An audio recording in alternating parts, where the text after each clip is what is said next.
Welcome to Ecologic for the month of January 21, middle of the winter.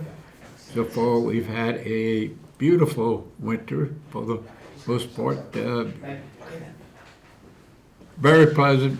Only, I think, one frosty morning, which wiped out my tomatoes all the way into January. So hopefully we'll have a mild winter. Of course, that could change.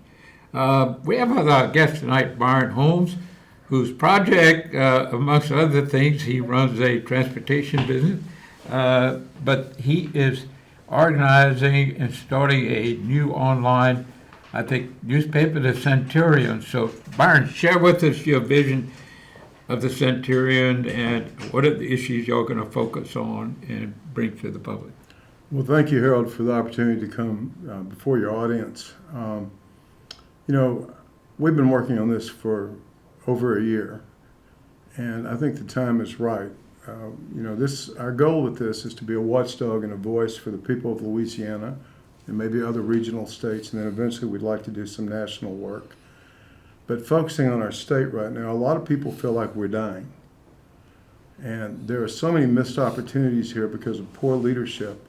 And we want to identify those, and we want to give people a voice to express themselves into calls of action that we can do to help. Just as one example, agriculture is probably the number one base industry in Louisiana.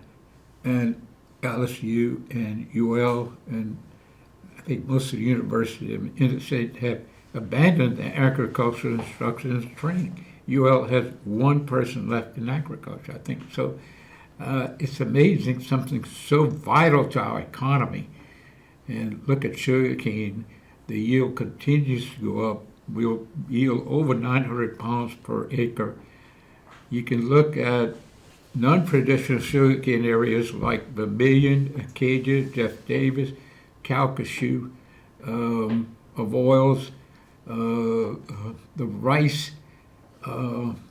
crop has about the traditional rice area, and over 60% has been converted to sugarcane, and because sugarcane has become so profitable, which is an economic boom for Louisiana, for South Louisiana especially.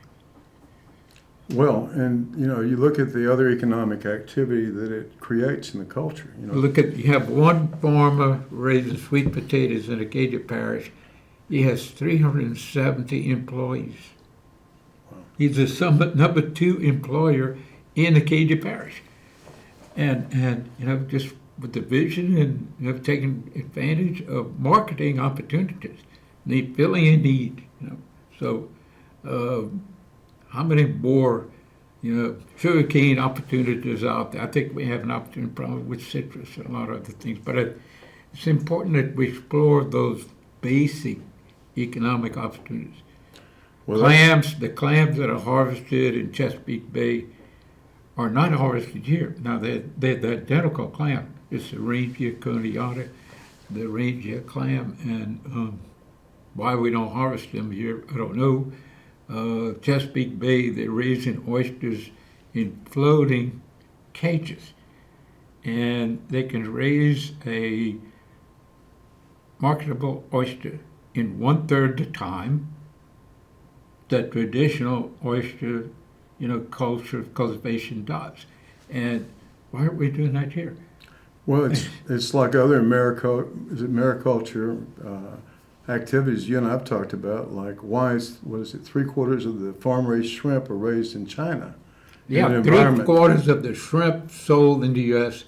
are Chinese-raised shrimp.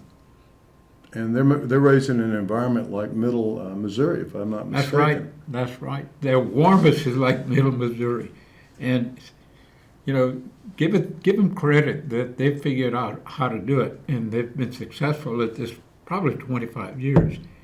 And they also raise crawfish the same way, and the crawfish they got from working with UL actually sent them the sacks of crawfish for the seed to get them started.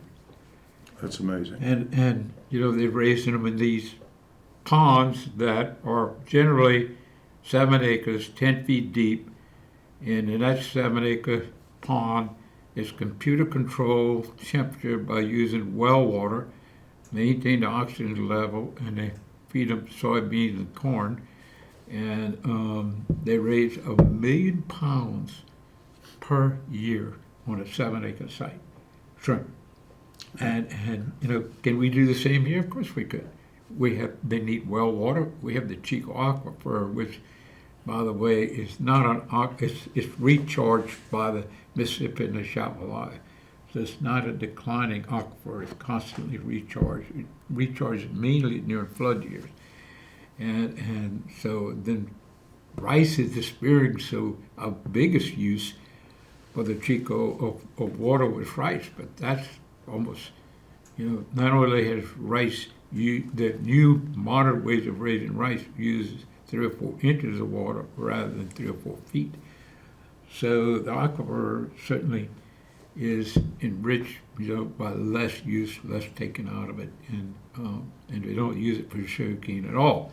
So it's just some of the opportunities that the Centurion is going to explore and maybe lead to jobs and increase economic prosperity for our area. Because the used car salesman lawyer is not the one that moved the economy. It's the farmer who brings in 100 acres of sugar, to the market. He has created value, and that's true for fishermen, the people who take salt out of the ground, oil out of the ground, timber out of the forest. That's the foundation of the economy, and it's our hope that the Centurion would explore those fundamentals of economics, that foundation, and look for opportunities and lots of examples of successful, exploration. There are things being done around the world that we can certainly copy, duplicate the success. For example, raising shrimp. We don't raise shrimp at all. And so anyway. And we have the best distribution we have the for marketing seafood. set up already. That's right. Yeah. Well, you look at other organic types of businesses that we could do in the state. We've got some of the finest boat makers in the country. I mean, you look at... We pioneered aluminum boats, and that has become worldwide. And our boats have gone around the world. Roy Bro built the first aluminum crew boats. Guy with a third-grade education, but an engineering genius.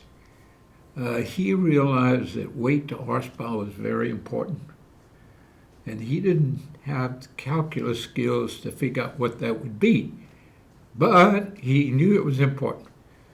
So he got State Trooper Ruiz on the Lorville Bridge, and they got 20 or 30 boats that would go against the radar gun, figure out the exact speed. Then they'd take the boat out of the water, the people in it, they'd bring it to the sugarcane mill and weigh it. And he came up with a formula that to achieve 30 miles an hour, you had to be 30 pounds per horsepower less. Now, the crew boats of the day weighed 90 pounds per horsepower. And so they couldn't get out of their own way. They went 12 miles an hour. Sure. And as they got bigger engines, more fuel, bigger everything, the weight to horsepower was increasing as they got larger, which slowed them down more.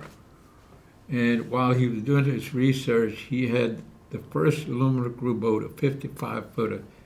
It was called the Big Cajun. And he was sitting there with 22 pounds per horsepower. And he guaranteed it would go over 30 miles an hour. And before that boat hit the water, he had orders for 12. Unbelievable. And the boat actually went 36 miles an hour, which was unheard of for a crew boat. And time was money. Time was money. You put people, when they got on that boat, the oil company is paying time. And you got a traditional crew boat would go 12 miles an hour, and this was going 35 miles an hour, 36. So time being money, that revolutionized the boat building business. Well, we could do that in so many areas. I mean, look, we have 3 of the largest helicopter companies in the world in our region, yet we don't have anyone manufacturing helicopter parts. I mean, we've had some of the finest machinists, people that have super tight tolerances in developing oil field equipment they ship around the world. Why aren't we making that transition into Yeah, that because that industry. computerized laden machinery doesn't know whether that part's going on an airplane, That's right. an oil rig, an aircraft carrier, No. and I was involved in looking at some of the equipment available, and saying, why don't we get on, with Boeing, with the shipbuilders, we're building a $3 billion aircraft carrier in Norfolk. It's got a lot of parts and components that we could probably build easily with the same equipment we use to build oil field equipment. So anyway, Well, our a people lot of are, people have a tough time making that transition, and it's hoping that your, newspaper would explore these concepts and push for, a study of it. Now, like UL, LSU ought to be pioneering shrimp raising. sure they should. And it's hard for an individual to come up, but, through, studies and lots of grants available for that, you can learn how to do it.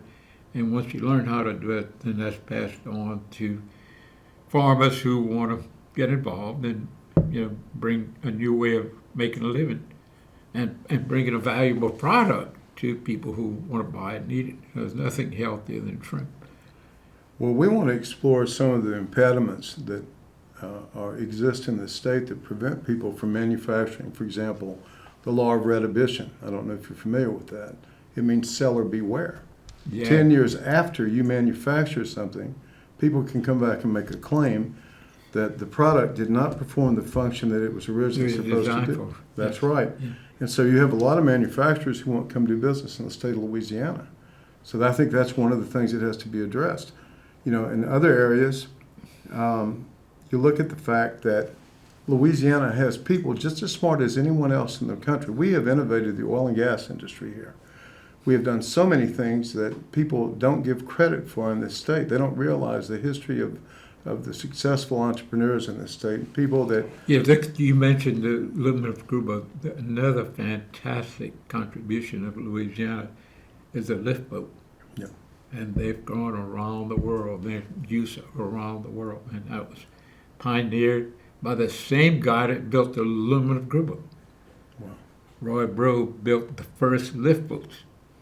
And they would work on the little platforms around Cote Blanche Bay and Vermilion Bay, and because the rigs had no workspace, and it was very difficult to work around a rig with a boat bouncing around in the waves. So if you lifted it to the same height as the deck on the little small platform that a Christmas tree on, you had a workstation. And of course you could put a crane, and you could do a lot of things, at that workstation that you couldn't do, from a moving, floating board that got knocked around by the waves. And so innovation is, we lead in, some of the most important, inventions, so forth, to serve the oil industry and a lot of other industry out in the waters. It's, I think, to tap into that inventive know-how that we have, the Go Devil is another one, which has really transformed duck hunting around the whole country, all the way to Alaska.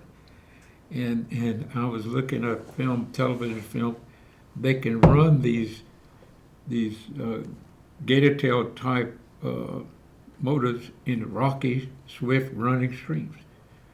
They seem to survive the banging into rocks. They have protection. The prop has protection from hitting the rocks, and air-cooled engines, so they can run these rapids and everything with the product that started right here in Louisiana.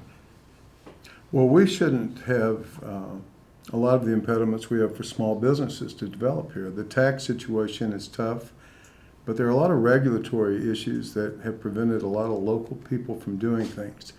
And when you look at the fact, you were talking about education a while ago. I mean, we have great universities in this state, but we haven't fixed the problem on the local and the state level unless kids are going to private school. Not everyone can afford it. We looked at getting some people in here with high tech. You know, they've done Zytotech and they've done all these various ideas about expanding the tech world. But when you talk to people that come in from Austin or they come in from San Francisco, the first thing they ask is, how's our education system? Right. You know, and per capita, we have more resources in Texas, my home state. We have more resources because we have a smaller population and we're just 4 million abundant. people there, 6 million people in Houston alone. That's right. And you know, the infrastructure in the state needs to be developed more. I remember several years ago, I talked to a state senator about the roads that go down to the coast as far as getting some of the seafood out. And he said at that time they found out that a significant portion of our seafood was being processed out of state because the roads couldn't get, the trucks couldn't get down there to do what they had to do and for the logistic support they needed.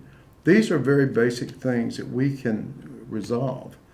And Louisiana, again, I've said this to you many times, we should be an economic powerhouse. We've got the Mississippi, we've got the Port of New Orleans, but we have to do something about the political environment and the business environment here to attract other businesses.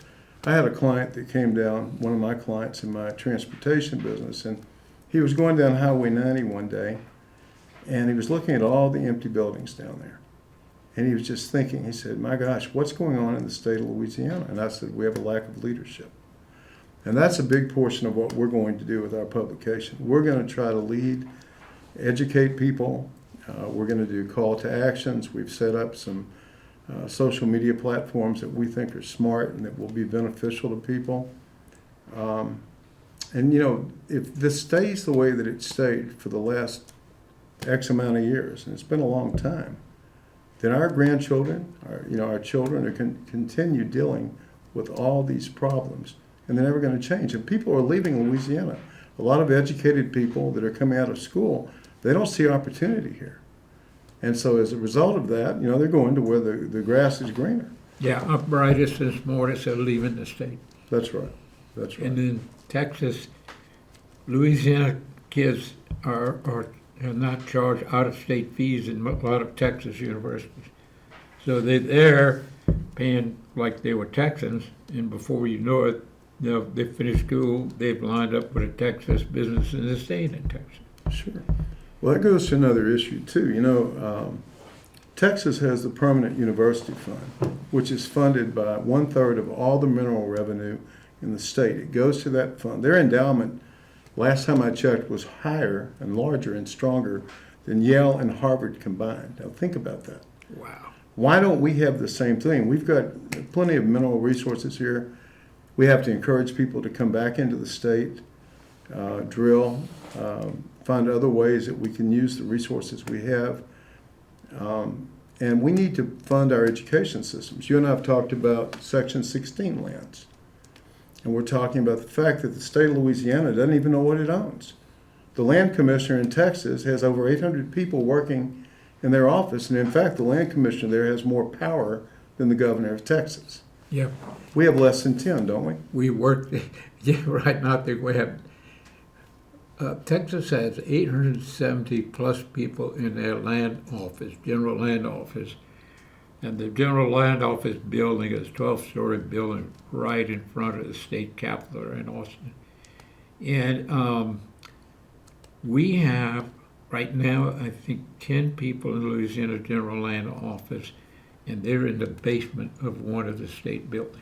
And that's for 64 parishes. That's for 64 parishes. And they have 870 for 225 counties. So they roughly have 4 people per county. And we have 1 per 6 counties, parishes. Well, Harold, We can't begin to deal with issues that involve the state land office. The opportunities from the federal government to deal with things like sewerage and water quality, a lot of things that comes to deal with good water for people living in rural areas, making sure there's federal funds available, federal funds for sewer programs and public water systems, which are much easier to maintain, health-worthy water that's healthy to drink because you get tested every month. In private wells, you can't do that. So there are lots of opportunities that are not available just because there's no one to even look at it and deal with it. Well, that's another reason we decided on this publication because, to be honest with you, I don't see anyone giving objective news. Lafayette Parish has no fire protection. So imagine what that does to insurance They got costs. some volunteer fire operations, but there's no water out there. Without water, I mean, a water carrying truck might have 2,000 gallons that they take and blast off in 3 or 4 minutes, and then they empty. And big homes have burned to the ground because there's no water to fight it. It's appalling, and it affects insurance rates. It affects the dickens out of insurance rates. A business, $1 million small business in the parish, insurance with no hazardous risk activity, no gas pumps and all that kind of stuff, just a mom and pop store with no anything risky there. In the city, insurance like $2,500 a year. In the parish, it's like $14,000 a year. And so it's an economic disincentive. Why would you go and pay $1,000 a month more? You're going to find a place in the city limits somewhere. And so, and we don't have sewer systems. Appalling. But that's available through the state land office, through federal programs, but somebody has to be aware of it and push the wagon along to make it happen. That's right. Well, look at the opportunities too for gas-fired utility systems. In Texas, they compete for your money. In Houston, I had an apartment in Houston, and I would get 3 to 4 utility companies offering me 2 months free services just to get us to go over to them. And the cost of utilities there is much lower than it is in the state of Louisiana. They don't have peak periods. They have a free market. They don't have peak periods. They don't have peak demand. They pay a much lower rate. The commercial rate in Texas, they're using wind power at less than 3 cents. It's phenomenal. I went to the Texas after the convention in Dallas involved in electrical generation. There was a lot of what they call brokers who broker this electricity. You own a home, you can hire a broker to get you a deal on electricity. And so spoke to the broker that handled the Texas prison system along with their DOTD offices in 225 counties. And they got a 10-year contract at 2.8 cents. And the contract here in Louisiana would be probably 12 or 13 and just think cents a kW. That's an enormous difference, and that's why people are leaving California, New York, and heading to Texas, including Tesla. I think Tesla is moving to operations. They are. Yeah. Musk just recently started moving his operations there. Well, if you look at that, at the fact that this high energy cost, think about the economic cost. Like you're going back to the basics of economics. That's something that we're going to explore. Why would you expect anyone to come do business here if they're going to have a high utility cost? Right, from a coal-fired plant. Which is antiquated at this point. It's antiquated, yeah. That's yeah. right. But people why do they drive electric cars? Because they are environmentally conscious. They want to do the right thing for the environment, which is great. And, so I think you're seeing a move in the economy where people, don't want 5 cars in a 10,000 square foot home. They want 3 bikes and 2 kayaks and a canoe and 1 car and, live in a 1,000 square foot house, and that's that shift taking place, Well, when 15%, and correct me, that was the last stat I had, 15% of the utility grid in Texas is driven by wind power. Yeah, it's 25 right now. It's jumped up. So they're in the energy business, as you point out. They're not They just have one the area. highest level of wind energy, renewable energy, and the lowest rates. Wind energy is the cheapest power we have. Next to it is combined cycle gas, And next to that now is solar, and thank goodness Louisiana's jumping into solar, so that's important, including Lafayette. Lafayette has a 100-megawatt system coming, so. But we also have opportunities on the coast with all those platforms down there. We have an enormous opportunity, especially in the shallow bays. They're remote, they're 8 to 10 feet of water. You can assemble rigs on, barges and just fully assemble, tow them out the spot and sink them. And with an excellent wind resource. Stanford University of California did a study, 3-year study, looked at over 1,800 wind sites from Key West to Alaska to Hawaii, onshore and offshore. And the premier site is a Category 7 site. And there's only 23 of the 1,900. There's only 23 Category 7 sites, and 7 of them are in coastal Louisiana. We have the gold mine of wind, and it's phenomenal that the oil companies haven't jumped on this, because if they're in the energy business, it seems like they would want to copy Texas' success and make it happen here. Boone Pickens did. BP Energy. BP Energy, absolutely. He figured out, and I guess one of the biggest oil producers in Wyoming is switching to Philip Anschutz is switching. He's got a 400,000-acre ranch in northern Wyoming. He's putting 1,000 turbines that are going to be sending the power to Las Vegas, 800 miles away. And he's building the turbines and the grid, the line to send it there. That's all direct current transmission. He's always been a guy that's on top of what's coming.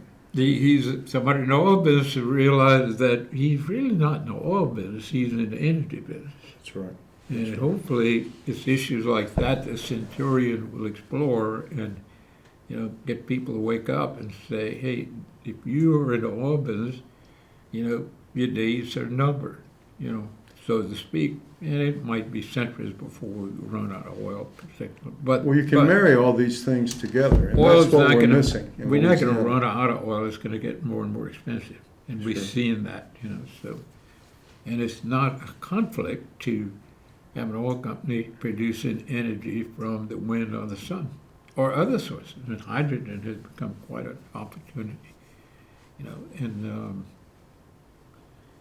so I think the Centurion will be a voice that cries out for answers about economic opportunities, about issues with education. What is it we have to do to improve the education system across the state? New Orleans has lost business. Pipeline companies that are Louisiana companies were first located in New Orleans. They all moved to Houston. And the problem is they hire young people with children, and they get to New Orleans and they find out, well, can't send them to public schools. They got to send them to private school, and it's so expensive. $25,000 a child, and so guy can't afford to move to New Orleans. So that runs people out. Sure. Well, a mutual friend of ours who was a banker said that the reason he got selected to go to New Orleans at the time, he was single. They could afford to bring him in. Oh, yeah. Had to bring him single, in. that was a big advantage. That You was had a to worry great about advantage. education. But I mean, it's ridiculous that this state should have any issues with funding education based upon the resources that belong to the state of Louisiana, to the fact that we have some of the most productive people in the United States. And our kids are just as smart as kids anywhere else. I've said that many times, you've said that many times. And we need to find out why our political leadership, or if you want to call it leadership, our managers, I think they're more managers than they are leaders.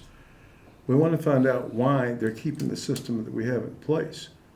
And we're going to name names. And we're going to make a lot of friends. We might make a few that aren't friends, and that's okay. We're seeking truth We were about dealing these with issues. the Chinese company that wanted to put build turbines on the Gulf Coast of Louisiana. And come to find out, we found a location. Lake Charles had the ideal spot for them to build. They had access to barge transportation they wanted. The problem came in when they found out that to put a wind turbine blades and tower on Louisiana roads costs a fortune. Not in Texas. Not Texas. It's like $7,000 or $8,000 per truck. It takes 6 trucks to move one of these things. In Texas, it's $100 per truck.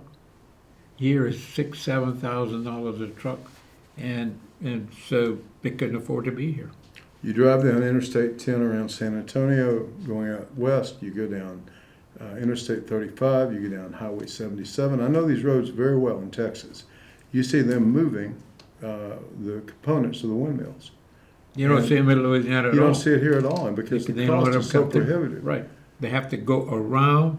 They have to go through Mississippi, across Arkansas. Units that are being manufactured in Pensacola can't come across Louisiana heading to Texas. Well, if you don't have a business environment that's friendly, and you don't have lower energy Well, costs. who makes a call like that? I mean, who in the state would just run people out of the state? Well, you got to wonder. I mean, the legislature, I've heard someone call it the school of thievery, if I'm not mistaken. But, I'm wondering why they aren't addressing these issues. And we're going to find out. What is it, the Louisiana legislature? I refer to it as the graduate school of political thievery. Well, I think there's a lot But of I mean, consensus somebody on there that. made that decision. Now, we're looking at an operation that we have to avoid all trucks transportation. Everything will be hauled in by barge. Well, And because I mean, what it costs to move one of these units with a truck, we can move 50 of them on a barge. Sure, sure. Well, it's I'm going to address a little issue related to that. A little research we've done. Texas, they have the finest highways in the United States. A friend of mine over there is the biggest road builder in the state of Texas, and he told me that one of the reasons the roads are in such good shape there, Texas actually enforces the laws, but they're reasonable. I mean, you'll see fines in Texas. You have all kind of areas to check trucks for their hours of service and those sort of things. Half of them are closed in the state of Louisiana, and they say, well, one reason that we have to charge more for permits and things is because of our roads. Well, maybe if they keep those open, maybe if they consider ways to monetize that, then we might be able to attract some other businesses to come into the state. They've closed most of the rest stops in Louisiana. They have. And funding is a big issue. I mean, you look at the number that have been closed since 1991. It's just amazing. I mean, I drive through the state, and I remember where these places were, and they're no longer there. And people are, that's part of our tourism. Tourism is one of our biggest industries in the state of Louisiana. And people locally like to look at the state. It's a beautiful state. There's so many things here they could do, but when you don't even have a place for a family to pull over and just enjoy. They do have welcome centers, which I think are great. We don't have one spot that you can stop and look at the Mississippi. That's true. The mighty Mississippi. You think there'd be observation points where you could just sit and look at the river and look at the big barges and tows going by, but, you got observation. You go across Wyoming and, there's some, wagon train cross here, and you got a rest area spot where you can observe, where the wagon trains cross the desert, or where the Pony Express came riding through, Sure, the history of our country. Yeah. And that's another thing too, that we're losing a lot of our history right now. Yeah. People don't realize what we have and what we've had. Yeah. And that's one reason that I've asked you to do one of my articles on opportunities lost and opportunities missed. I think when you look at, the history, for instance, one of the biggest citrus growing areas in the country was between Pecan Island and Grand Chenier. And they had a big frost, wiped them out, I don't know when, in the 20s. and they never replanted them. And I would think that opportunity is still there, and I drive along the levee and I see all that empty land, and you could easily put citrus trees along that. And, like grapefruit and oranges, this heavy stuff that you can produce them locally is a big advantage, that I think we certainly need, the agricultural input from the universities that would explore these ideas and say, yeah, it'll work, no, it won't work. If you plant X trees, X acres, what kind of revenue you expect to have, I was walking through Walmart and see a grapefruit there $1 a piece. Think, wow, my trees are worth a fortune. Well, I'll give you another fruit that I think we should be working on. Besides, I love satsumas, and that's something people come here and they ask me, why don't we ever see those anywhere in our state? And I'm thinking, because we don't sell it to you. Yeah. And the same thing's true of muscadines. Can't sell them. Muscadines. Do you know that's such a big industry in Georgia right now? It absolutely is. They have muscadine wine, they got muscadine jelly, they got muscadine this, they have different colorations of them. We have muscadines grow like crazy here. And, I know I have them in my yard. And, Sure. The August, I guess most of the time they're in August. But wow. Reading over, I have a history of Acadiana parishes done by the New York Times in 1894, where a writer came and spent a month in each parish. And he mentioned citrus, he mentioned peaches, apples, and pears, and then he talks about from the Calcasieu Parish to Terrebonne, one of their major crops was tobacco. Wow. And they had a big advantage that they could grow 2 tobacco crops a year in Louisiana, where in Virginia and the Carolinas and Kentucky, they could only grow 1 crop a year. And so, I'm not an advocate of tobacco, but is there an opportunity there that, that's slipping away from us? And there again, you would look to the universities to explore the ideas, say, well, yeah, it's where we still have 25% of the population smoke, so, and I imagine there's other uses for tobacco other than smoking. Sure. Well, Louisiana, the land is so fertile, anything grows here. You've got wheat in Louisiana, as I understand it, in the northern part. Have you all across Louisiana, we have the wheat, yeah. You on the air? Can we help you? Yes, can I speak to Mr. Harrell, please? You got him. How can I help Mr. you? Harrell. Yes. Mr. Harrell, why can't some of these parents teach their kids to plant some fruits or vegetables and that, and then they can help somebody else's family do the same thing, so like that when we go to the store, we wouldn't have to go to the store as much to buy our fruits, because we would have them at our house. You talking about growing fruit in your backyard? Yes. That's a great thing to do. And, things like pears, like citrus, I have a yard full of citrus and grapefruit and oranges. You start harvesting them, you start eating them in November, and you have them all the way probably into April, March or April. Right. Well, last year I started planting. I had a pear tree, a cherry tree, a fig tree, and an apple tree, and they all produce this year, and a Louisiana sweet orange. Oh yes, they produce real well. Oh yes, but we just started it last year because I wanted to show my great grandkids where the fruit comes from. That's so important. That is so important.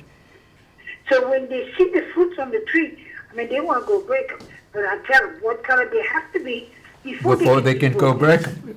Yeah, the figs figs do wonderful, and it's, Oh, gosh. you know, and people who are a little older, like maybe you and I, realize that, you know, in the Asian country and in the country, rural people, you know, canned all that stuff. When the figs were ripe, the blackberries ripe, you canned all of that, you froze it, Oh, whatever, and you had that food all year long. So very important for those comments. Thank you. Yes. That's those ideas that we want to support. We planted, with my Boy Scouts, we planted 40 citrus trees at John Paul the Great School, because they used to have a wonderful orchard there. So we cranked that up again. And it's really inexpensive. Okay, one thing I'd like to ask you, Mr. Howell, is do you know where I can find a mamu seed tree? No, but if you call my wife, she'll probably tell you where they are. Oh, okay. Okay, because, I mean, in the winter months it's good, so when you have pneumonia or bronchitis, I mean, you make some tea with that. And then You're not talking about the camphor tree. It's the camphor that you do that with, right? No, it's a mamu, M-A-U-A, something like that. It's a red tea. It makes a red tea, and you smash it up and make some hot tea with it, and it helps you with pneumonia. Give me your phone number. I'm going to find out about it and call you. Okay, my phone number is 212-9518. Thank you so much for the call. I'm going to call you. I'm going to find out where we're going to get a mamu, and I'll let you know. Okay, my last name is Gary, G-A-R-Y. Okay. My last name is Gary, G-A-R-Y. I got it, Miss Gary. We will call you. Thank you so much for your input. We appreciate it. Yep, I appreciate it, sir. Yes, sir. Thank you so much for the show. We Thank you. enjoyed it. Appreciate it. Thank you. Bye-bye. There's those kind of ideas that really are important, you know, that people ought to use their backyards, you know. I mean, it's amazing what one fig tree will do, one pear tree will do, you know, citrus tree. That's just, and the best food you can put on your table is what you raise. Absolutely. You know, I mean, you're not using chemicals. You know where it comes from, and you know, it's so important. And it's But it's loving your hopefully, labor as well. You know, even right now you can raise chickens, you know, in these little pens that are on rollers, you know, and they just eat worms and everything in the grass, and when they kind of eat up one spot, you just roll it to the next spot, and those chickens grow real fast. So there's an opportunity, lots of opportunities out there. Putting citrus in and apples. I think there was an apple tree in Delcom that grew apples like crazy. I mean, it's amazing. And hopefully your new magazine will cover issues like that. We will. You on the air? Can we help you? Yes, and I have a question for Mr. Byron. Yes, sure. How are you, sir? I'm doing just fine. I know you're in the transportation business, Mr. Byron. Could you talk a little bit about automobile insurance rates in Louisiana compared to other states? And how much of a hindrance do you feel that is to the business environment here in Louisiana, our issue of auto insurance rates? And if you have any ideas, what can be done about it? Well, there has to be some tort reform in this state. I know that my trial lawyer friends aren't going to be happy about that, but if we're going to compete with other states for economic activity and for jobs, we're going to have to change that. We pay the highest rates in the United States for commercial liability insurance in my business. I'll give you an example. A friend of mine runs a livery service down in New Orleans. He pays $49,000 per bus per year. I don't know how he makes any money. That same bus in Lafayette Parish can run around $25,000. And we all get ranked to some degree with everything south of I-10, which includes New Orleans, and they have such high litigation there. About 80% of the jury verdicts are overturned on appeal there when it comes to litigation related to commercial insurance on automobiles.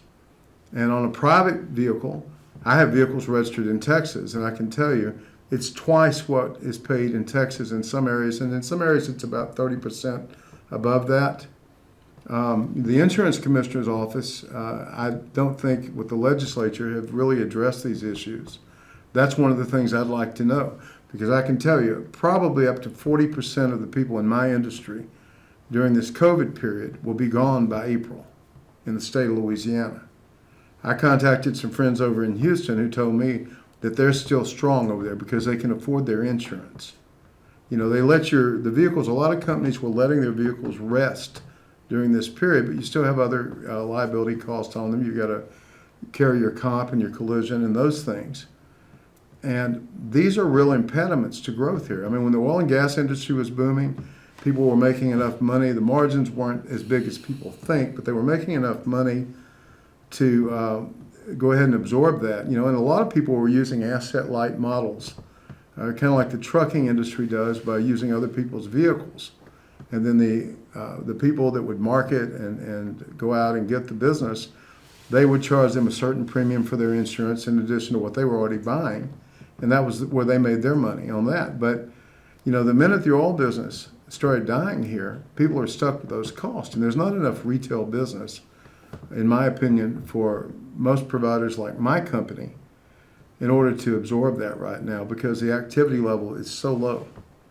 And so to me, there has to be some tort reform on litigation, and there also has to be something reasonable because you still want to protect the public from bad drivers and bad actors. I mean, I'm someone who believes in a redress in the legal system, but it has to be reasonable. And I think that's a word that's missing. And a lot of what we're going to be doing with our paper is talking about things that are reasonable. You know, there's a number of areas that we feel have to be addressed in order to get things straight, both in the state and nationally. And, you know, these are real concerns of business people, of individuals who are working, and people on so many levels, like the lady that was just talking about growing stuff in her backyard. I mean, people are hurting right now in this state, and we're hurting around the country. And we're going to have to do some reforms that are going to make things more accessible to the public. It was like Harold said about the land commissioner's office not addressing water quality and things of that nature. I mean, that should never even be an issue as far as I'm concerned. I know it's an issue because we were trying to build a new sewer plant in Lafayette. We went to Region 6 headquarters in Dallas, and the issue came up of getting funds to build a Lafayette sewer plant through EPA. The director says, it goes through your state land office. And he says, there is no one in your state land office to deal with it. He says, Texas has 70 people that deals with sewer systems across the state of Texas. You don't have one in Louisiana. He says, we distribute those funds in Arkansas, Oklahoma, Texas, New Mexico, none in Louisiana because you have no one asking for it. Your state land office has no one assigned to even look at it. So you've closed your door. So these funds are competitive. You have to, go through all the steps with the federal government to access it. They are available, but it's all through your land office and no one there to do it. Well, I have a friend who's on... So, and he quickly said, with water and sewerage, you get fire protection. Sure. And he said, these are programs that are loans interest-free. Federal loans to the users, you set up a water, sewerage, fire district, and you just pay the money back. You pay no interest. And so with time in your monthly bill, you retire that debt. But it says all administer your land office, and you have no one in your land office to even look at it. Well, I mean, And so a place like Lafayette Parish, really? We have consolidated government and we still don't have fire protection? We don't have sewage? We don't have water in the parish? Public water systems? That's unbelievable. But I think we've had an ineffective media in getting that point out to the people in this parish. Absolutely. And that's why hadn't the papers covered it? That's right. I mean, I'm going to go back to the gas-fired plants for a minute. We are one of the largest one of the producers of natural gas in the world. We're the second leading energy producing state in the United States. And with 35% coal still in Louisiana. Which they ship from Gillette, Wyoming, 1,500 miles away. Absolutely. And the cost and of transporting it's unbelievable. We spend almost $1 million a month. Well, the contract from Gillette to Alexandria is almost 2.9 million. But from Alexandria, 14 miles to Boise is 7 million. And we could be supporting our oil and gas industry here and other local industries and all the trickle-down effects of that economic. All the people in Gillette, Wyoming, digging up coal out there in the desert and in the Powder River Basin. And when we sitting on top of the oil and gas here, I mean, we are 15, 20 miles from the Henry Hub, the distribution point for setting prices for all North America for gas. The benchmark. And we have coal-fired Lafayette. Don't think that people come to Lafayette first who have a high utility bill. Where does your electricity come from? A coal plant, really? I mean, shouldn't it come from wind or solar or natural gas that you have lots of? And the technology with natural gas is so efficient. I mean, wind is the cheapest, natural gas is the next cheapest, and solar, but they're all less than 3 cents. And, you know, we're not doing any of it here in Lafayette. Well, I know that you and several gentlemen in this town and this area have done a lot of work with issues related to dredging and flooding. But there's no state agency that's coordinating this, is there? Absolutely not. You know, and the Corps, they're interested in keeping the navigation. They just got, through Congressman Higgins, $37 million to dredge the Chafalot. They just spent $53 million. They got $27 million to dredge the Calcasieu Channel over there. You know, $30,000 for the Vermilion Bayou. You know, so the focus is navigation at the expense of very important, you know, flood issues. It's phenomenal how the mission of the Corps of Engineers is flooding, not flood, is navigation. That's where all their money goes, to navigation, dredge the Mississippi. You know, they got a $2 billion budget, and 90% of it goes to navigation. And so, where does flood fit in that? With the big flood of 2016, you know, from Alexandria in the Tesh Vermilion system, we flooded 10,700 homes, 5,000 in Lafayette Parish. And that's 5 years ago, almost 4.5 years ago. And we've done almost nothing. And you know, there's no connectivity. The left hand doesn't know what the right hand is. The state has no they don't function in this at all. Each parish does their own thing, and so it's a volunteer group like Dave Dixon and a few others that have kind of pulled it all together and have run a mission of coordinating the different parishes to work together to help resolve flood issues. And we have determined the steps that need to be taken, but so far it's been very hard to get actually something done.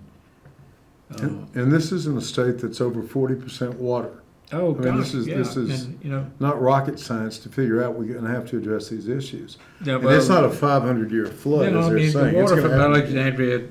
Alexandria to Opolis is all drained into the Chafalot River. Then you put a big levee in the way. Now it's got to drain down to Bayou Teche, and the Teche has a dam on it. That's a real problem. And the Teche is very small compared to the Chafalot River. Sure. The Chafalot River can carry 1 million cubic feet per second. And the most the Teche is going to carry is like 700 to 800 cubic feet per second. So it's... Someone needs to do the math. Yeah, and I think the legislature is kind of pulling it together. They want to rewrite the enabling legislation with the Teche Vermilion and bring in other parishes that are a part of the Teche Vermilion system, and officials with levee boards who are very much a part of the ANSYS and the basin program, you know. get all these people pulling together to take the roadblocks that cause this flooding out. So anyway, it's been fun working with all that, but hopefully the Centurion will deal with, publicizing and bringing the public in on some of these issues. And, the press is very difficult to get the press involved or even television involved to try to understand an issue that takes 5 minutes to cover and they want to do it in 20 seconds. And so you just can't start to, and if we don't have the publications that publish it. Well, we have a series of articles coming out that'll be entitled Questions. And some of those questions I haven't mentioned tonight on the air, but I think you're going to be very pleased with the questions, and we're going to find some answers. That's great. And it brings those publics. We're about the end of our time, so Byron, thank you so much Thank for you being for the here, opportunity. and the best of luck with the Centurion. I look forward to it. It's going to be about the 1st of March or the first come It out. is, and we will be starting I out with a think you monthly have people and then like weekly. Newt Gingrich going to contribute to this. We've got, we're trying to line up him and Gordon Chang, the gentleman that's the expert on China and what's going on with those issues. We've got some local political people that we're going to talk to, some congressmen and some other folks, and we're going to